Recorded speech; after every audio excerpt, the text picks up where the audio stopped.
Changing motorcycle tires at home is a pretty simple task with only a few specialized tools. And not only does it save you money, but it's also a great skill to have if you're going to be out on the trail adventure motorcycling.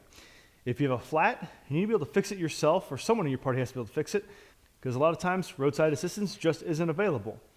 So it's a lot easier to learn at home in your garage than it is out on the trail. So that's what we're going to do here today. When you're trying to change out motorcycle tires, warmer is better. So warmer rubber is more pliable and easier to work with.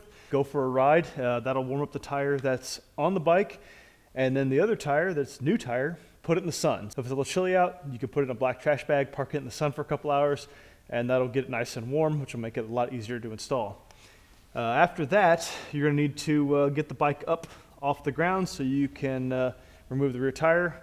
We're just swapping out the rear tire today because I've already replaced the front. To get the bike up off the ground, I've got one of these Harbor Freight center lifts. Works pretty well if you're out in the wild. You're going to have to lean it up against a tree and stack it on some rocks, or just lay the bike on its side, but we're in the shop, so why not? So despite the fact that we're in the shop and I have it on this lift, I'm going to try to swap this out using only tools that I carry on the bike, which includes the factory DR-Z toolkit and my Leatherman here. So this is a Leatherman Crunch. And then I also carry some Motion Pro tire spoons in the front fender bag. This is an interesting exercise to do, especially if you've bought a bike used and you don't know if all the components in the toolkit from the factory are still there. So we're going to try it and we're going to see if this works. And if not, we're going to at least know what we do and don't have. And if there's anything we don't really like, we can make sure we have a replacement for that in the tool bag going forward. So the first thing we're going to do is we're going to remove this cotter pin. So that's where the factory adjustable pliers here, and these are kind of crappy, I will admit. There we go, but did the job. So the other thing I'm going to do is I'm going to mark the location of the adjuster with the Sharpie here, just to make sure I get it back in the same spot when we put this back together. Now we can try to take off this large nut here with the 24 millimeter and the 22 millimeter, and we'll see if this is a knuckle buster or not. I assume that's why they include this extension.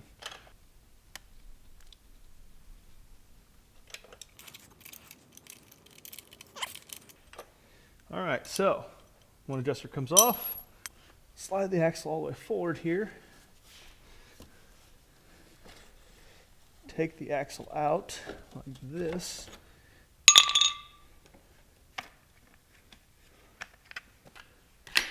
All right, we'll see if that gives us more room to work here. There we go. A chain comes off there, like that.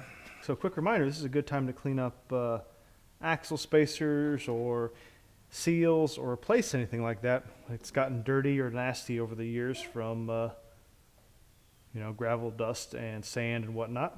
So we'll clean these up before we install them, and we'll clean off the seal over here also. The jam nut on the valve stem still works, but the wheel lock nut here, nope, won't go on there. And it's not a 14. Let's see if a 13 fits on it or if it's that stripped. Valve stem core tool is usually on the valve stem cap of tubes. We're going to take and deflate the tire. Not all motorcycle tires and wheels have a tire lock. Used mostly on off-road motorcycles, dirt bikes, and this clamps the tire to the rim so it doesn't spin on the wheel at low pressures and doesn't cause the tube to get ripped when that happens. So now we got it loose, we just need it loose here. So here's the Motion Pro Bead Pro tools that I keep in my front fender bag. I'll show you my fender bag here toward the end of the video, just so you can see what I carry.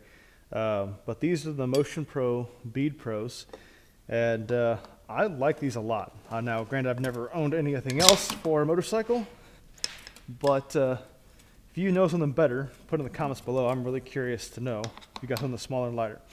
But all you do is put the fork one here, put this one in, and then you just squeeze, and it will start pushing the tire off the wheel.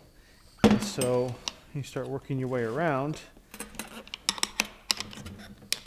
and once you get it off there, You can just push by hand around and you can break it free.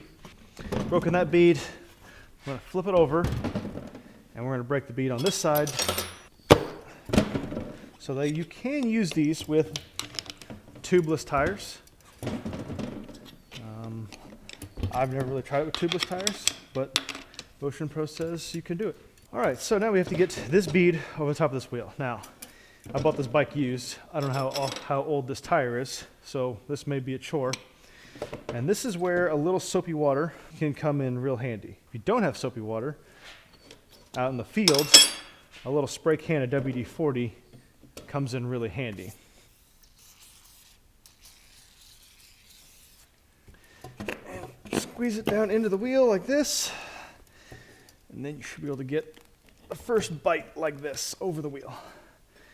Now, the second one may be a little tough, so I like to try to do two at the same time in the first bite, if I can, like that. There we go. And get another bite. Just work it over the rim. Try to hold one in place and work it away. I'm working around the wheel, one bite at a time. And the closer you can get to the previous bite, the easier it'll be. If you're worried about damaging your rims, Motion Pro makes these little blue plastic deals that hook on here, rim savers. I've got a set of them. I've never found them that useful. I found them more annoying because they slide around too much for my tastes and I don't really care for them. But once you start getting it over, it's pretty easy to work your way around the wheel like that. And then we're going to come back over here and we're going to go back on this side here and work our way toward the wheel lock once again, toward the wheel lock. So these tires are old and it's still winter, so it's not like it's the warmest thing ever. And these are pretty stiff. Hopefully the new ones go on a little bit more easily than this. Now obviously if you have an extra set of hands, this is a little bit easier. Some people like to pull, some people like to push. I like to pull and just work around the wheel and trying to stab yourself on the sprocket like I just did.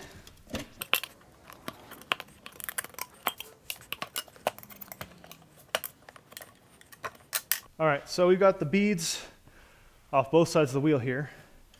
And now once you've got it at this point, you should be able to just kind of pull them apart.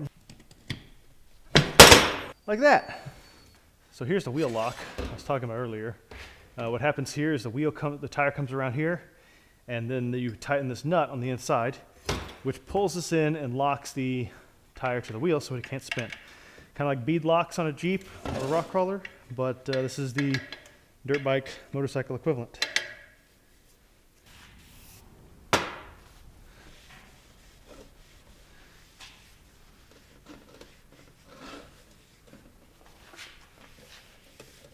All right, so here is the new D606. I had it outside in a trash bag.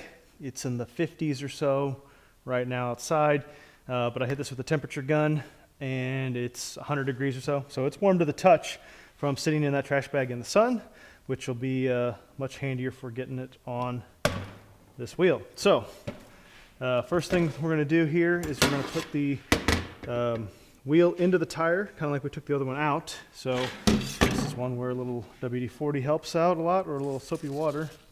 All right, so I got the wheel mount on the tire on one bead and realized I did the entire thing with the camera pointed in the wrong direction. So you're not going to see that, unfortunately. But I'll walk you through what I did here. All I did was set it down here, start opposite the wheel lock on this side here because the wheel lock's over here. Hook it on the wheel, hold it, and then use the Motion Pro and work it around until it popped over. So now that it's on there, we are ready to put in our new inner tube here. So I'm going to take off the outer nut here like this. And because this is vacuumed shut basically for packaging purposes, it's kind of firm and not very pliable. So I'm going to put just a little bit of air in it to make it more pliable. Once again, this is I'm using what I carry on the bike. So this is the little tire pump that I carry on the bike. And I mean just a little bit, just to make it more pliable so that it's not sticking against itself. What we want to do first is get the valve stem installed here. So what we're going to do is I'm going to put the tube inside the tire, starting here.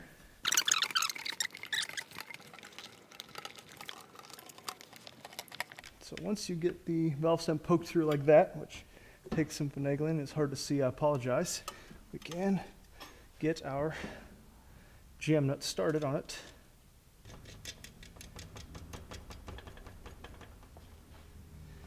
And then once you got the jam nut started on the valve stem, start putting the inner tube in the tire and getting it hooked on the rim.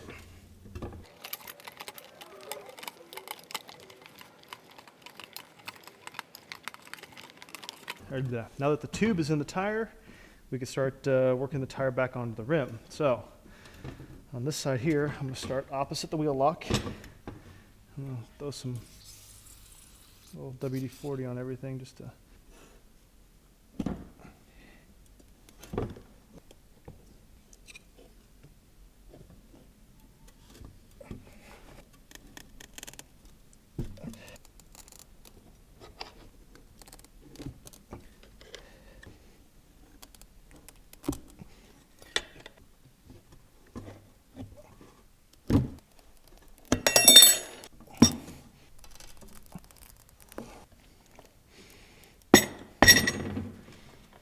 All right, so I cheated. I couldn't get the bead to seat over here, so I ended up having to deflate and reinflate, and I ended up using shop air just because it was faster.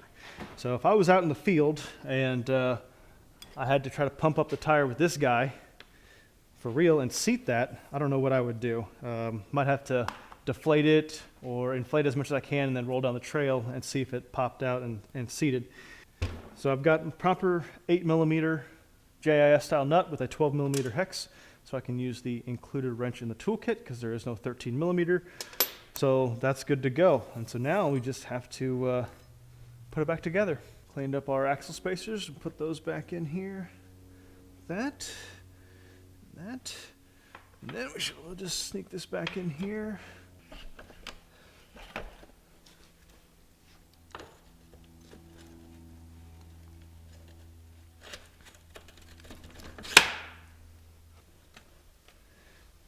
Chain back on like that.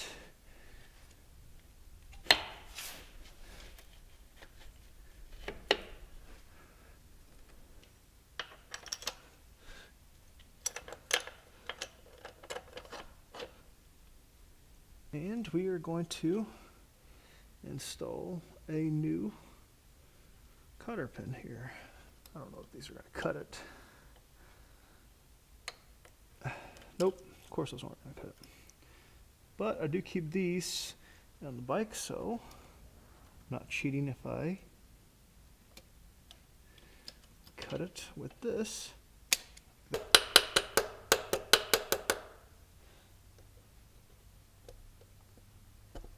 There we go. Alright, so as promised, this is my front fender bag. It is a Nelson Rigg Adventure Gear, they call it a fender bag because it fits on the fender. The Motion Pro tire spoons, they fit perfectly in that top pouch there, kind of dedicated for them. And then on the inside, I've got some miscellaneous supplies, some JB Steel, patch kit, zip ties.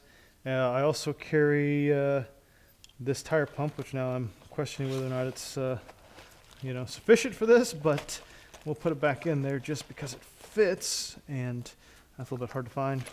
And then I also carry the factory Suzuki DR-Z toolkit in here. It all zips up, and then these two come over here, hook onto the fender like that, and just pull them tight. on both sides. It's convenient.